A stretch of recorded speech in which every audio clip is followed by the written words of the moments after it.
अस्सलाम वालेकुम अम्मार अली जान साहब, कैसे हैं आप? ठीक ठाक हैं? बिल्कुल ठीक ठाक। आप कैसे हो दी? अब डिप्रेस्ड हैं सारे पाकिस्तानियों की तरह। अमर भाई, आपकी भी पोस्ट में फेसबुक पे पढ़ा था जिसमें आपने लिखा हुआ था कि पाकिस्तान में एक बार फिर जनरल डायर का निज़ाम लागू होने जा रहा है। क्या यानी कि जो कुछ पाकिस्तान में हो रहा है, हम मैं तो टू बी ऑनेस्ट मैं समझता था कि ये सिर्फ फिल्मों के अंदर ही हो सकता है। यानी कि किस तरह ब्लेटेंटली आके डंके की चोट के ऊपर उनके डाउट्स आते हैं और धमकियां देते हैं मारने की। अब वो जो केपीके का वजीर आला है, उसको वो सरेआम कहते हैं कि मार देंगे उसको। इस तरह की बातें करते हैं। और अब ये 27th अमेंडमेंट भी लेके आ गए हैं। सबको नजर आ रहा है कि किस तरह लेके आए हैं वो। यानी कि एक ऐसी पार्टी को जिसके पास 16 सीटें थीं, उसको 2/3 मेजोरिटी दे के बिठा दिया एक जनरल ने। और उससे फिर अब फॉर लाइफ उसने इम्यूनिटी भी ले ली है। और वो तो सदर और वजीर आजम ने भी ले ली थी माशाल्लाह से। सदर ने तो ले ली है, वजीर आजम को फिर समझ आई कि भाई फिर तो उसको इमरान खान को भी देने पड़ जाएगी। ऐसी सर, ऐसी बिल्कुल। ये क्या हो रहा ये है? This is a joke, this is a joke. आपने बड़ा अच्छी बात की है। जो जनरल डायर के हवाले से आपने बात शुरू की, जनरल डायर ने क्या कहा था? उसने जब सैकड़ों लोगों को मारा जलियांवाला बाग में, उसके बाद उसने जिस तरह से वो कवानीन लागू किए पंजाब के अंदर, उसने क्या किया था? कहा था कि अमृतसर की गली उसने बंद कर दी थी कि कोई भी अगर हिंदुस्तानी यहाँ से गुजरेगा तो रींग के गुजरेगा, यानी बेइज्जती करनी। गुजरांवाला कसूर में उसने एक कानून ले आया था कि कोई आप किसी भी अगर गोरे अफसर को देखोगे तो आप अपने काम छोड़ के सलूट उसे करोगे।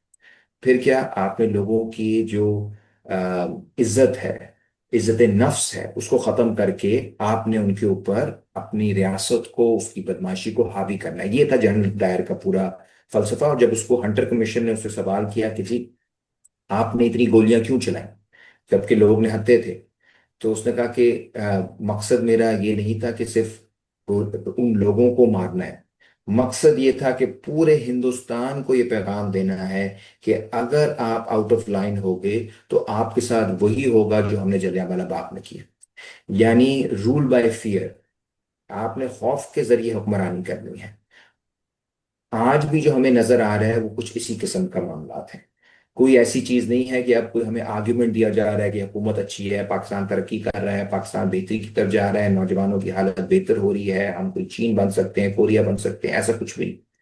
सीधा सीधा बताया जा रहा है कि अगर आप लाइन को क्रॉस करोगे तो फिर आपके साथ वो होगा जो आपके बाप के साथ अंग्रेजी साम्राज्य ने किया था।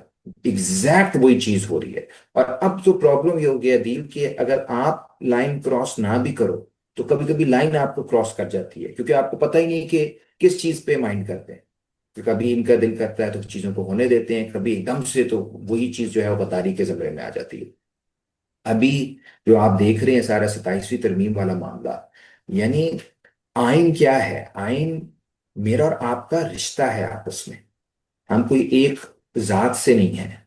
हो सकता है हम सबकी एक जुबान भी ना हो।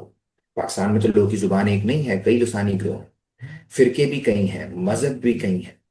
आइन हम सबका रिश्ता है। अगर हम कहते हैं हम पाकिस्तानी हैं तो आइन की बुनियाद पे कि हम एक आइन के अंदर, एक कानून के अंदर रहते हैं, एक टेरिटरी जिसके ऊपर एक कानून लागू होता है। 27वीं तरमीम बुनियादी तौर पे उस आइन को तबाह कर देती है। It is dismantling the constitution of Pakistan. तो वो क्या चीज डिसमेंटल कर रही है? वो मेरा और आपका रिश्ता खत्म कर रही है।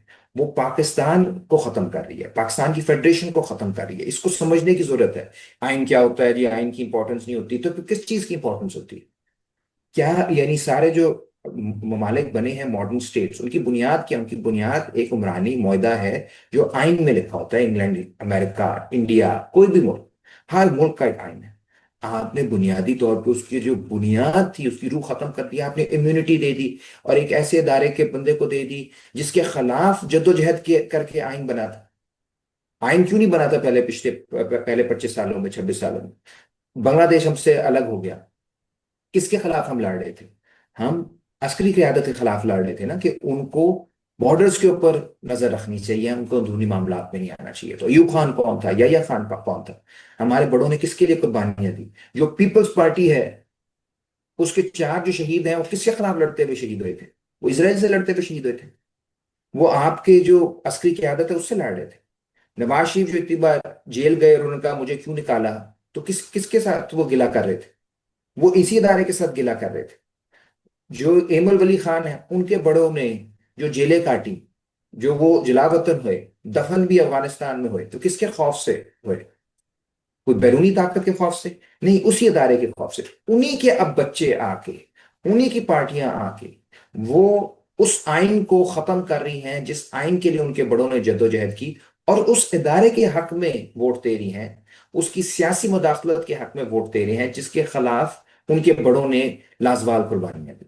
तो इससे आप अंदाजा लगाएं कि this is not just the death of the constitution, this is the death of morality in Pakistan. Pakistani सियासत के अंदर मोरालिटी खत्म हो रही है, और वो हम एक एक तरह से जनाजे की कैफियत है, इससे सब में मायूसी है। लेकिन एक बात मैं आपको और बता दूं, I don't think this will last. ये इतना बड़ा डाका है, क्योंकि जब आपने बुनियाद खत्म कर दी है, आपने रिश्ते खत्म कर दिए हैं, तो फिर अवाम को भी नजर आ गया है कि आप क्या कर रहे हैं। एक भी शख्स मुझे नहीं मिला पाकिस्तान में जो इसकी हमायत में हो, अनलेस वो टाउट है, यानी उसको कोई डायरेक्ट फायदा है।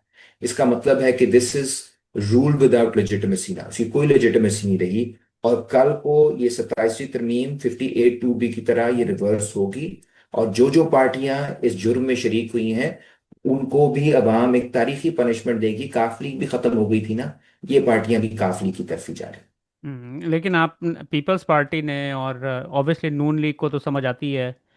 आपके भी बहुत सारे दोस्त हैं पीपल्स पार्टी में। आपको क्या यानी कि क्या मेरी बात फैमिली लगती है भी वो? है। हाँ, क्या कहते हैं वो आपको, किस वजह से यानी कि वो कर रहे हैं ये सब कुछ, किसके फायदे के लिए कर रहे हैं? देखिए उनका, वे उनका तो जो हाई लेवल लीडरशिप से तो मेरी उस तरह मुलाकात नहीं, मेरी फैमिली पीपल्स पार्टी में रही है। मेरे वालिद साहब जो हैं, मुझे इसीलिए इतना अफसोस होता है कि वो स्टूडेंट लीडर थे ज़िया के टाइम पे। रावलपिंडी मेडिकल कॉलेज में उन्होंने भुट्टो साहब की पहली बरसी पे ज़िया के पुतले को फांसी दी थी, पर उनके दोनों बच्चे जब ज़िया के वहां पढ़ते थे। उसके बाद वहां ऑपरेशन हुआ था, हम्म। वालिद साहब की टांगे बाजू तोड़ दिए गए थे, उनको मिलिट्री कोर्ट के अंदर सजा हुई थी। किस लिए दी थी उन्होंने? आइन के लिए, जमहूरियत के लिए, इस बात के लिए कि अस्करी क़यादत जो है वो पीछे हट जाए। अब जाहिर है अब सब मायूस हैं, क्यों नहीं होंगे? हम्म। अब कुछ किसी को नहीं पता कि ये फैसला क्यों लिया गया है, हम्म। कहाँ पे पब्लिक बहस हुई। अदिल, सबसे बड़ी बात तो ये है ना, अब मैं अपनी फैमिली में बात करूं या किसी से भी बात करूं, बात तो हम आपस में कर लें, लेकिन उसको उनसे आगे किसने बहस की? आइन में तरमीम तो आप बुकला से बहस करो, बिजनेसमैन से बहस करो, ट्रेड यूनियन से बहस करो, नौजवानों से बहस करो। You are about to change the nature of the constitution. और कहीं पे भी तरमीम होती है तो सालों साल लगते हैं, बहसें होती हैं कि जी ये ठीक है नहीं है। एकेडमिया में बहसें हो रही होती हैं, पर्चे लिखे जा रहे होते हैं, पब्लिक में एक दूसरे के खिलाफ बैक एंड फोर्थ, एकेडमिक एक बैक एंड फोर्थ होता है। यहाँ पे हफ्ता पहले एक ट्वीट की किसी ने, बिलावल ने, कि जी ये होने लगा है, उसके फौरन 2-4 दिन बाद वो उसको प्रेजेंट कर दिया, और हफ्ते के अंदर अंदर ही उस सेनेट ने पास कर दिया। तो बुनियादी तौर पे ये हुआ क्या है कि ना ये पीपल्स पार्टी को पता है क्या हुआ है, ना ये नून लीग को पता है क्या हुआ है। इनको सिर्फ इतना पता है कि हमने अपनी आवाम में मकबूलियत खो दी है। अगर हमने इक़्तिदार में रहना है, अगर अगला इलेक्शन भी हमने 8 फरवरी 2024 की तरह का करना है, तो फिर हमें पिंडी के साथ बना के रखनी है। इसके अलावा कोई भी, अगर आप इसमें फलसफा देखना चाहते हैं जी, कॉन्स्टिट्यूशनल कोर्ट्स के मेरिट्स क्या हैं या बाकी चीजें क्या हैं, वो सब और सब वो मैं ख्याल उस वो लफ्जों का ज़िया है। वो अपने लफ्ज ज़ाया करने वाली बात है। उसके ऊपर कोई बहस नहीं हुई, ना पार्टियों के अंदर बहस हुई है, ना पार्टियों से बाहर बहस हुई है। सिर्फ और सिर्फ ताकत का पूरा एक खेल है, और ताकत भी खौफ के जरिए। तो इसको रद्द कर देना चाहिए, और सब रद्द कर रहे हैं। आप मुझे ये बताएं कि ये सिस्टम इस तरह कितनी देर तक, यानी कि इनके दिमाग में कुछ सोच तो होगी ना कि बस इसी तरीके से दो नंबरी करके इलेक्शंस के अंदर हम पावर में वापस आते रहेंगे। और यानी कि ये कुछ तो सोच होगी ना कि आगे लॉन्ग टर्म में क्या होगा। क्या वो समझ रहे हैं कि इवेंचुअली जो है लोग इमरान खान को भूल जाएंगे और फिर हमारे साथ दोबारा वापस आ जाएंगे जिस तरह पहले होते थे, ये सोच है? और दूसरा ये कि यानी कि हमारे मिलिट्री को ये सारा बखेड़ा डालने की क्या ज़रूरत है, वो खुद बस आ जाएं पावर। तो ऑलरेडी तो रन ही कर रहे हैं ना वो, मुल्क तो वही रन कर रहे हैं। तो ये इतने खर्चे करने की क्या ज़रूरत है, इनको पालने की क्या ज़रूरत है पॉलिटिशियंस को, बस आके। ये दूसरा वाला आपका सवाल बहुत इंटरेस्टिंग है, क्योंकि सब जो फौजी हमारे हुक्मरान रहे हैं ना, उन्होंने हमेशा पार्लियामेंट्स बनाए हैं। हर 2-4 साल बाद वो पार्लियामेंट, यानी ज़िया का भी पार्लियामेंट था, अयूब का भी पार्लियामेंट था, बहुत बेसिक डेमोक्रेसी उन्होंने की। और मुशर्रफ ने भी पार्लियामेंट 2-3 साल बाद कर दिया। तो इनको लगता है कि ये जो छोटे मोटे काम हैं गली मोहल्लों के, ये आप इनके हवाले करें, सियासतदानों के, पार्लियामेंटेरियंस के। और हम जो हैं बुनियादी तौर पर जो कोर है स्टेट का, जो स्टेट की सिक्योरिटी पॉलिसी है, फॉरेन पॉलिसी है, इंटरनल पॉलिसी है, इकोनॉमिक पॉलिसी है, उसके फैसले हम करें। तो ये एक उन्होंने अपनी डिवीजन अपने माइंड में की है।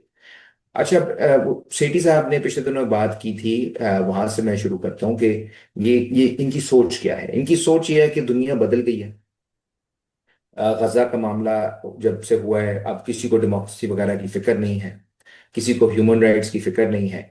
अब आप एक लॉन्ग टर्म एक सिक्योरिटी स्टेट बना सकते हो, क्योंकि जो मेन क्वेश्चन होगा खत्ते में वो सिक्योरिटी का होगा। अच्छा, उसमें सेठी साहब ने एक मिसाल दी चाइना की। तो मैं यहाँ दो बातें करना चाहूंगा। पहली बात यह है कि चाइना का पाकिस्तान से कोई मुवाजना नहीं। ठीक है। एक तो उसको डिक्टेटरशिप कहना, खुदारा लोग उसको वन पार्टी स्टेट कभी कह देते हैं, कभी 9 पार्टियां हैं वहाँ। जरा जाके देखें वहां पे लोकल गवर्नमेंट जो है कितनी स्ट्रांग है, वहां पे नेशनल लेवल पे किस लेवल पे बहस होती है इकोनॉमी की। दूसरा ये है कि वो रियासत जो है, उसकी जो नेचर है, जो उसका मकसद है, वो डेवलपमेंटलिज्म है। वो लोगों को गुर्बत से निकालना है। वो टेक्नोलॉजिकल, उनका पूरी पिछले 70-80 सालों की एक बहस है जिसके अंदर से एक डायरेक्शन है, ओरिएंटेशन है मुल्क। वहां मलिक रियाज नहीं है, वहां पे डीएचएस नहीं है, वहां पे आपके पापा जॉन्स कोई बंदा नहीं बना रहा। ठीक है, वो तो बहुत तेजी से इनोवेशन करके आगे जा रहे हैं। उनके एक लॉन्ग टर्म प्लान्स है, 5 ईयर प्लान, 10 ईयर प्लान। और पिछले 40 सालों में उन्होंने जो 80 करोड़ लोगों को गुर्बत से निकाला है, वो उस प्लान के तहत निकाला है। उसके मुकाबले में हमारा प्लान क्या रहा है कि आज पाकिस्तान में 40% लोग जो हैं वो गुर्बत की लकीर से नीचे हैं, जिसका मतलब याद रखें कि उन्हें ये नहीं पता कि अगली रोटी उन्हें मिलेगी कि नहीं। सो ये है गुर्बत का लेवल। उसके बाद 2.5 करोड़ बच्चा स्कूल से बाहर है। उसके बाद आपको जो जो जो आपका अशराफिया है ऑन दी अदर है, उसको जो सब्सिडीज यानी मराहत मिल रहे हैं सालाना, वो 17.4 अरब डॉलर। ठीक है। यानी एक रियासत ऐसी है जो आईएमएफ से पैसा लेकर उसका बोझ गरीबों पे डाल के उन उनको लूट रही है, चाहे वो बिजली के बिलों में हो, चाहे वो खाने में हो, चाहे वो तालीम या सेहत में कटौतियों के जरिए हो। और अपने उनके जो हाउसिंग सोसाइटीज भी बन रही हैं और इंटरनेशनल बैंक अकाउंट्स भी हैं, बिजनेसेस भी चल रहे हैं। इस मॉडल की आमरीत लाई जा रही, इस मॉडल को पुख्ता किया जा रहा है। इस मॉडल के ऊपर आवाज उठाने वाले को अगर कोई रिलीफ दे सकती थी कोर्ट, तो वो खत्म किया जा रहा है। अगर इस मॉडल के खिलाफ आवाज उठाने वाले को मीडिया में कोई जगह मिल सकती थी, उसको खत्म किया जा रहा है। अगर इस मॉडल के खिलाफ आवाज उठाने वाले को कोई लोकल एमपी एमएनए उसकी मदद कर सकता था, तो उसको खत्म किया जा रहा है। तो खत्म किस चीज को किया जा रहा है? चीन में जागीरदारी को, सरमायादारी को खत्म करके एक नया प्लान मॉडल लेकर आए, ठीक है, जिसके अंदर मार्केट भी है, कैपिटलिज्म की भी गुंजाइश है, लेकिन उन्होंने बुनियादी तौर पे एक लॉन्ग टर्म प्लानिंग की। और जो जो ताकत है, वो फौज से भी छीनी, वो वॉरलॉर्ड से भी छीनी, वो फ्यूडल से भी छीनी। यहाँ पे उन तमाम इदारों को, उन तमाम जो आपके सोशल क्लासेस हैं, उनको मजबूत किया जा रहा है। और उसके ऊपर जो सबसे खौफनाक इदारा है, उसको मुकम्मल मोनोपोली दी जा रही है, उसकी इजारादारी कायम की जा रही है। तो अगर चाइना में उस मॉडल की वजह से गुर्बत से लोग निकले हैं, जो सेठी साहब कह रहे हैं, तो सेठी साहब ये नहीं बता रहे कि पाकिस्तान में जिस मॉडल को मजबूत किया जा रहा है, उसने 40% लोगों को गुर्बत की लकीर से नीचे धकेला है। और अब 60-70% भी हो जाएगा तो कोई बोलने वाला ही नहीं रहेगा, क्योंकि आपने सारे जो मैकेनिज्म है जहां पे एहतसाब हो सकता है, वो खत्म कर दिया है। ये सस्टेनेबल नहीं है मेरे नजदीक। ये पाकिस्तान के दिफा के लिए भी सस्टेनेबल नहीं है। दिफा के लिए आपको अपनी मैशत बेहतर करनी होगी, आपको जो मुख्तलिफ सूबे हैं उनको करीब लाना होगा, आपको इंटरनल एक एक लोगों के अंदर एक ओनरशिप पैदा करनी पड़ेगी पाकिस्तान की। आपने दिल कभी देखा है कि जितना आज हर सूबा नाराज है, पख्तूनख्वा की, बलूचिस्तान की, सिंध की, और कश्मीर में भी आपने देखा कितनी बड़ी तहरीक थी, लेकिन पंजाब के ऊपर एक एक जाली हुकूमत कायम है। पंजाब की जो टॉप लीडरशिप है, जाहिर है वो पीटीआई है इस वक्त, और वो सारे जेल में बंद हैं। तो ऐसी सिचुएशन के अंदर आपने कौन सी फेडरेशन करनी है, कौन सी आपने सिक्योरिटी देनी है? आईएमएफ से आप जान नहीं छुड़ा पा रहे, आपको बताया जा रहा है कि इस वक्त बहुत बड़ा आपका क्राइसिस जो है बढ़ता जा रहा है। आपने एक शदीद महंगाई करके अपने हालात कंट्रोल करने की कोशिश की है, लेकिन उसका नतीजा ये है कि ना सिर्फ आवाम तबाह है, बल्कि बड़ी बड़ी कंपनीज भी मुल्क छोड़ के जा रही हैं। डी इंडस्ट्रियलाइजेशन का आप शिकार हो रहे हो। ऐसे में अगर इंडिया अपनी अपनी मिलिट्री बिल्डअप करता रहता है, आप क्या करोगे? आप कहाँ से पैसा लाओगे? इवेंचुअली आप कहोगे मदनियात बेचनी है, उसके चक्कर में आप जंग करोगे। फिर आप कहोगे जी पोर्ट्स बेचने हैं, फिर आप कहोगे जी एयरपोर्ट्स बेचने हैं, उस पर भी बहस शुरू होगी। आपने हर चीज बेच के किस लिए बेच रहे हो? ताकि आपकी जो छोटा सा तबका है उसकी अयाशियों में कमी ना आए। ये सब का सब जो हो रहा है, ये इनकी कोशिश है कि कोई हकीकी रिफॉर्म ना हो। इसी सिस्टम को मजबूत करके, जो लूट खसूट का सिस्टम है, इसको मजबूत करके इसके खिलाफ बोलने वालों की आवाजें बात की जाए, बस इतना। तो ये यानी कि जो सेठी साहब ने एग्जाम्पल दी है चाइना की, ऑब्वियसली उन्हें भी पता है वो कोई इतने बच्चे तो नहीं है। उन्होंने बेसिकली जो कुछ होने जा रहा है पाकिस्तान में उसको लेजिटिमाइज करने के लिए कि देखें जी चाइना में भी हो रहा है, तो बस पाकिस्तान में भी सारी जो दुनिया है वो उसी तरफ जा रही है। अमेरिका में भी देखें जी, ममदानी साहब भी आ गए हैं, वो वो भी सोशलिस्ट हैं। तो सारी इनको तो ये आसिम मुनीर सोशलिस्ट तो नहीं है ना? नहीं, लेकिन अगर exact that's what I am saying, लेकिन हमें सबको बात नजर आ बात रहा है, अवाम को भी नजर आ रहा है। इस हाँ, वजह से आप सेठी साहब के जो कभी यूट्यूब के ऊपर जाए ना, लोग उनको सुनते भी हैं। आई थिंक उनके सुनने की वजह ये है कि उनको जरा दूसरी साइड की सोच पता चल जाती है कि क्या खबर होती है, खबर सोच होती रहे है। हैं वो।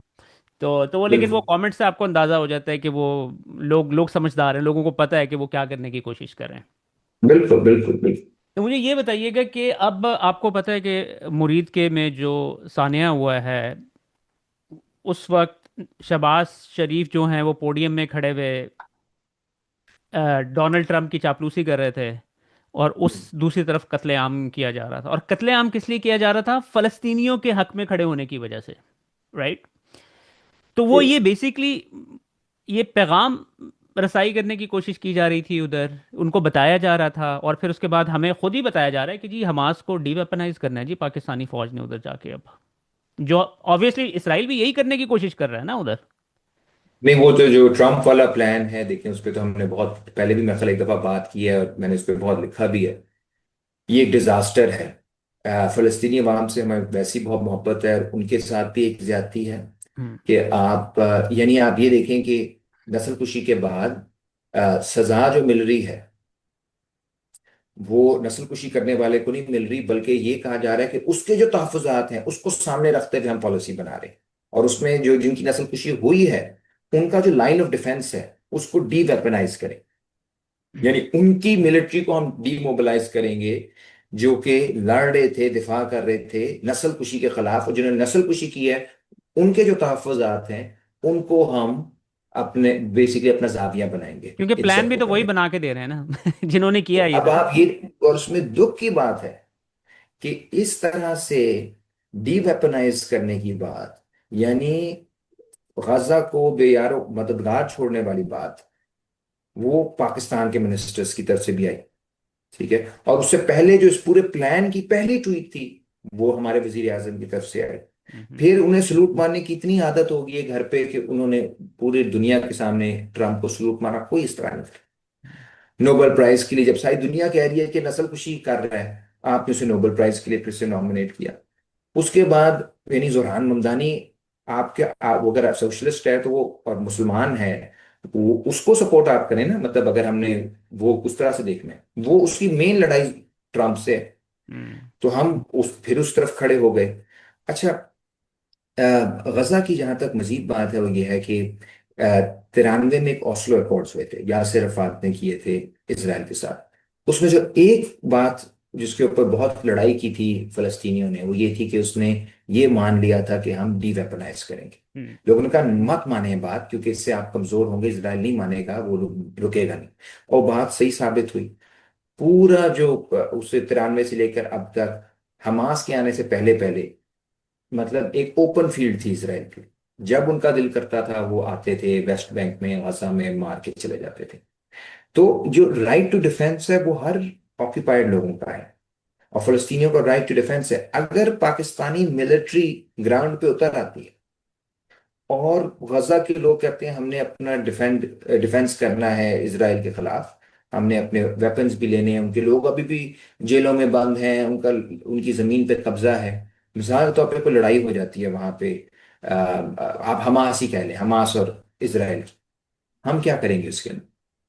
यानी हम इसराइल के साथ मिलके खान यूनिस के ऊपर हम हमला करेंगे, हम घरों में जाके सर्च करेंगे हथियारों के लिए, घरों से लोगों को उठाएंगे, फलस्तीनी माओ बहनों को हरासा करेंगे, लोगों को गिरफ्तार करेंगे, बच्चों को हरासा करेंगे, यहाँ तक कि जो फ्रीडम फाइटर्स हैं उनको हम शहीद करेंगे। तो उस सब के बाद आप, चलो आखिरत का तो इनको पता नहीं है कि आप इधर वापस अवाम को कैसे मुंह दिखाओगे? आपके ख्याल में पाकिस्तानी अवाम इस सबको एक्सेप्ट करेगी? लोगों को लग रहा है कि क्योंकि अभी खामोशी है थोड़ी सी पिछले 1-2 साल से, देखिए ना, 8 फरवरी 2024 को तो अवाम निकले, हजारों करोड़ों की तादाद में निकले, और उन्होंने एक अपना फैसला भी सुनाया। अच्छा, अब 2 साल भी नहीं हुए अभी उस बात के, तो लोगों को लग रहा है क्योंकि अब 2 साल से थोड़ी सी खामोशी है, उसमें भी कई दफा हुई हैं, लोग निकले हैं, शहादतें भी हुई हैं, लेकिन क्योंकि ये थोड़े से अरसे में अब हम इंकलाब नहीं ला सके, तो मामला जो हैं अब हमेशा के लिए ऐसे रहेंगे, ऐसा नहीं है। मैं पहले भी आपके शो में एक दफा कह चुका हूं कि वियतनाम की जो आज़ादी की तहरीक थी 1930 में शुरू हुई, बल्कि 1920 की दिहाई में शुरू हुई। होची मैन ने जब शुरू की, पहले फ्रेंच कॉलोनियलिज्म से लड़े, फिर जब जापानीज कॉलोनियलिज्म से लड़े, फिर अमरीकी कॉलोनियलिज्म से लड़े, करते करते उन्हें 1975 में आज़ादी मिली। और आज कोई सोच भी नहीं सकता वियतनाम पे हमला करने की। और वो गुर्बत के हवाले से भी उनके, मैं पिछले दिनों स्टेटिस्टिक्स देख रहा था कि तकरीबन उन्होंने गुर्बत खत्म कर ली है। तो ये एक लंबी जद्दोजहद होती है। तो 1-1.5 साल के अंदर अगर ये लग रहा है इनको कि जी अब हम हमेशा रहेंगे इक़्तिदार में, तो ये तो फिर बहुत छोटे लेवल के फिरौन है, मतलब हम्म। लेवल भी इनका छोटा है। फिरौन के पास तो चलो थे कि कई जनरेशन से वो लोग बैठे हुए थे ना, तो उनको लगता था कि हमेशा के लिए। बट आपको तो अभी 3 साल हुए हैं, मांगे टांगे की हुकूमत है, और जो 2 साल पहले आपने एक इतनी बड़ी धांधली करके आप आए हो, इतनी मुश्किल में आप आए हो, तो अभी से अगर आपको लग रहा है कि इटर्नल है, तो फिर गलत है। और ये हमारी साइड को भी समझना चाहिए, लोगों को भी समझना चाहिए जो बहुत तेज जल्दी मायूस हो जाते हैं कि अभी कोई अरसा नहीं गुजरा। मायूसी तब हो जब बहुत बड़े पैमाने पे इनके हक में जलसे हो रहे हो, लोग कह रहे हैं यार यही चीज है, जबरदस्त है, अब ऐसे ही होने होगा। हम्म। जब तक ऐसा नहीं है, जब तक क्लियर है कि लोग इनके खिलाफ हैं, तो हमारे पास बहुत टाइम है, इनके पास कम टाइम है। हमें अपने आप को ऑर्गेनाइज करना है। और 27वीं तरमीम के ऊपर इस वक्त ऑलरेडी बहस शुरू हो चुकी है, हम सब दोस्त आपस में मिल रहे हैं, जर्नलिस्ट मिल रहे हैं, सहाफ़ी में ये लॉयर्स मिल रहे हैं, डॉक्टर्स मिल रहे हैं, टीचर्स, एकेडमिक्स, प्रोफेसर्स, लेफ्ट के हमारे सारे दोस्त, हम सब की आपस में एक मीटिंग हुई है, पीटीआई के दोस्तों से मीटिंग हुई है। हमें माजी की जो तलखियां हैं उन्हें साइड पे रख के एक पाकिस्तान को बचाने के लिए, आइन को बचाने के लिए, जमहूरियत को बचाने के लिए, अपने हकूक को बचाने के लिए हमें एक ब्रॉड फ्रंट की जरूरत है, ब्रॉड यूनाइटेड फ्रंट। और उससे हम ये तवक्को ना रखें कि एक हफ्ते में वो इनकलाब ले आएगा। सब्र से काम करें, मेहनत से काम करें, लोगों के पास जाएं, लोगों को जोड़ें, उनको विन ओवर करें, उनको उनको दलाइल दें। मुझे लगता है कि आने वाले दिनों में ना सिर्फ जीत होगी इस फ्रंट की, बल्कि आप देखेंगे कि जब भी इलेक्शन होंगे, तो ये पार्टियां जो इस वक्त अपने आप को समझ रही हैं कि वो अरूज पे हैं या फिरौन हैं, इनकी फिरौनियत निकल आएगी, ये टोटली वाइप आउट होंगी, और 27वीं तरमीम 58(2)B की तरह रिवर्स होगा इंशाल्लाह। और क्विकली आखिर में, इनको ऑब्वियसली ये जो इन्होंने इम्यूनिटी ली है, इससे तो यही लगता है ना कि इनको पता है कि इवेंचुअली इनका एंड होना है। और फिर उस एंड की भी इन्होंने ये तैयारी की है कि जी भाई, कानूनी तौर पे आप हमें हाथ ही नहीं लगा सकते हैं कभी भी। बिल्कुल, उनको बहुत दुख है कि जो मुशर्रफ को 2-4 दफा धक्के पड़े, उससे इनको मतलब जो मेन इनका खौफ है वो है। हम्म। और वो देखिए, जनरल मुशर्रफ को बाहर भागना पड़ा। हम्म। जनरल मुशर्रफ जो है, जो जनरल जिया है, वो मारा गया। कियानी को भी बाहर भागना पड़ा, आपको याद है, बहुत अरसा वो ऑस्ट्रेलिया रहा, फिर अभी आया। राहील शरीफ भी बाहर चला गया। इनके लिए ये एक मसला रहता है। जनरल फैज इस वक्त जेल में है। बाजवा जो है, अब मुझे नहीं मालूम इस वक्त किधर है, लेकिन उसके भी, वो और आसिम मुनीर एक तरह से एक ही सिचुएशन में है। हम्म। तो इनको आइडिया है कि अवाम इनके साथ नहीं है। इतना फीडबैक तो इंटेलिजेंस से मिल जाता है ना कि हम्म। अवाम किधर है। इंटेलिजेंस क्या ही है, अगर मैं खुद भी थोड़ी सी इंटेलिजेंस है तो यूट्यूब देख लें, इन हम्म। आइडिया हो जाएगा, ट्विटर देख लें, कोई भी सोशल मीडिया प्लेटफॉर्म देख लें, तो वो एक खौफ रहेगा नहीं। इवेंचुअली देखें, आज आके होनी तो बातचीत है। मैं उसके खिलाफ नहीं हूं कि बातचीत की जाए। बेसिस क्या होनी चाहिए उस बातचीत की? बेसिस उस बातचीत की, उसको आप डील कह लें, बातचीत कह लें, समझौता कह लें, उसकी बेसिस क्या है? बेसिस होनी चाहिए that the military has to go back to the barracks, सियासत से भी, मईशत से भी। यानी हमारा कोई ये तो नहीं है ना प्लान कि हमने कोई उड़ा के रख देना है मिलिट्री पे, या कोई हमने पूरा कब्जे कर लेने हैं, या टैंक इनके जला, वो तो नहीं हमारा plan. They need to go back to the barracks. आप पाकिस्तान के जो घर है, पाकिस्तान की सियासत का, पार्लियामेंट, जुडिशरी, ये सारे हमारे, these are our homes, democratic homes. आप उन पे हमले मत करें। हम्म। आप वापस जाएं। आपका काम नहीं है कि आप शादी हॉल चला रहे हो, हम्म। आप फर्टिलाइजर्स बना रहे हो, आप डीएचएस बना रहे हो। आपका काम है बॉर्डर का दिफा करना। जो आपकी फॉरेन पॉलिसी है, सिक्योरिटी पॉलिसी है, इकोनॉमिक पॉलिसी है, सोशल पॉलिसी है, वो सब के सब पार्लियामेंट का काम। आप राय दे सकते हो अपने सुपीरियर्स को जो पार्लियामेंट में, उसके अलावा आप कुछ नहीं कर सकते।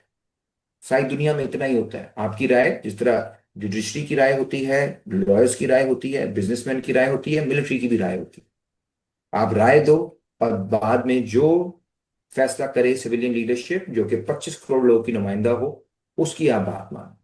ये वो डील है जो इस मामले को खत्म करेगी, और फिर हम आगे की बात कर सकेंगे जी, मईशत कैसे बेहतर करनी है। फिर उसमें आपस में इख्तलाफात होने चाहिए पार्टियों के हम्म। नजरियाती। लेकिन जब तक यही तय नहीं होगा कि एक बाहर से कोई आके एक मुसल्लत है, इदारों पे भी मुसल्लत है, मईशत पे भी मुसल्लत है, सियासत पे मुसल्लत है, सोशल मीडिया को भी वो कंट्रोल करने की कोशिश कर रहे हैं, हर चीज, हर पहलू को जिंदगी की, तो फिर हम आगे नहीं बढ़ सकेंगे। हम्म। और इवेंचुअली नुकसान बाकी सिर्फ चीजों का नहीं होगा, हमारी सिक्योरिटी के लिए भी सबसे बड़ा थ्रेट यही है कि जो जिस इदारे ने सिक्योरिटी देनी है, वो उसमें उसकी दिलचस्पी कम है, और दीगर शोबों में उसकी दिलचस्पी ज्यादा जब से पाकिस्तान बना है ये उस वक्त से सिस्टम के अंदर इंट्रेंच्ड हैं, और फिर जो है सिविलियन साइड को कंटिन्यूसली वीक करते आए हैं, और अब आपके सामने इतना वीक कर दिया कि वो घुटनों पे आ गए हैं। तो आप बड़ी आसानी से कह रहे हैं कि वापस बैरक्स में चले जाएं। तो कितना का आसान होगा ये? कितनी स्ट्रगल हमें करनी पड़ेगी? लोगों के लिए आपका क्या मैसेज है? क्या करना चाहिए आम लोगों को? कोई देखिए, हमें परेशान होने की बात नहीं है। 200 साल रहे अंग्रेज, उन्हें जाना पड़ा। चीन में इससे भी ज्यादा अरसा उनको अंडर, वो कहते हैं 100 years ऑफ ह्यूमिलिएशन। उनका बड़ा वो है कि उनको किस तरह से ह्यूमिलिएट किया गया। 100 साल, 100 साल की लड़ाई के बाद वो लड़े और उन्होंने आज़ादी हासिल की। हमारे यहाँ तो देखें, इन 70 75 सालों में ऐसे नहीं है कि सिर्फ शिकस्त हुई है। हमें आइन मिला, हमने छीन के आइन बनाया, इन भीख में नहीं मिला। वो 60 की दहाई की तहरीक थी, तुलबा की तहरीक, नौजवानों की तहरीक, मजदूरों की तहरीक, किसानों की, औरतों की। मशरकी पाकिस्तान में हमारे शहरियों ने, उन्होंने नस्ल कुशी बर्दाश्त की, वो लड़े, फिर जाके आइन मिला। और उसके इतनी बाद उन्होंने आसानी से बार हमने बार, आज गिव अप कर दिया उसको, ऐसे चुटकी बजा आज के। नहीं, हम नहीं करेंगे, नहीं करना चाहिए। हमारे बाजुदाद उसमें शहीद, मैंने आपको अपने वालिद साहब बताया, उनको मिलिट्री कोर्ट से सजा हुई थी, उनकी टांगे बाजू तोड़े। कैसे हम गिव अप कर दें उस लेगेसी को? हमारे ये हमारे हमारा आइन है, हमारा फर्ज है इसका तहफुज करना। इन्होंने तो कभी भी तहफुज नहीं किया, इनसे तो हमने छीन के लिया था। तो अभी लड़ाई खत्म नहीं हुई। 25 करोड़ लोग हैं, उनकी सोच है, उनके ख्वाहिशात हैं, उनके जज्बात हैं, उनका मुस्तकबिल है, वो उसके लिए लड़ेंगे। तो मायूसी जो है वैसी ही कुफर है। और उसके बजाय हमें इस वक्त देखना चाहिए कि क्या हमारे पुरानी नस्लों ने क्या कुछ गेन किया था, और हमारे ऊपर अब तारीख ने क्या बोझ डाला है, और वो बोझ हमें ही निभाना है इंशाल्लाह। अम्मार अली जान, thank you so much for your time. Thank you.